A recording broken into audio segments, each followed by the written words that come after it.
Hi, வணக்கம் இவர். இன்றைய பிறந்தநாள் காணும் அனைவருக்கும் என்னுடைய பிறந்தநாள் வாழ்த்துக்கள். மாங்காய் ஊறுகாய் வெகு சிம்பிளான முறையில் செய்ய பாருங்க. மாங்காய் நல்லா கழுவி வாஷ் பண்ணி இந்த மாதிரி துண்டு போட்டுக்கணும். நல்லா துண்டு போட்டுட்டு எண்ணெயை ஊற்றி நல்லா வதக்கிக்கணும். நல்லெண்ணெயை ஊற்றி வதக்கிட்டு கொஞ்சம் மஞ்சத்தூள், கொஞ்சம் உப்பு எல்லாத்தையும் போட்டு நல்லா இந்த மாதிரி வதக்கணும். வதக்கிட்டு காரத்தூள் கொஞ்சம் போட்டுக்கணும். போட்டு நல்லா கிண்டணும். கிண்டிட்டு கடுகு போட்டு தாளித்து காரத்தூள் போட்டுக்கணும்.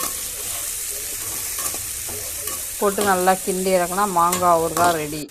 தண்ணியே ஊற்றக்கூடாது, எண்ணெய் தான், நல்லெண்ணெய் தான் ஊற்றணும்.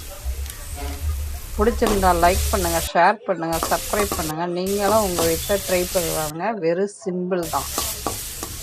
மோர் சாதம், தயிர் சாதத்துக்கு, தண்ணி சாதத்துக்கெல்லாம் சூப்பராக இருக்கும். மாங்காய் ஊறுகாய் ரெடி.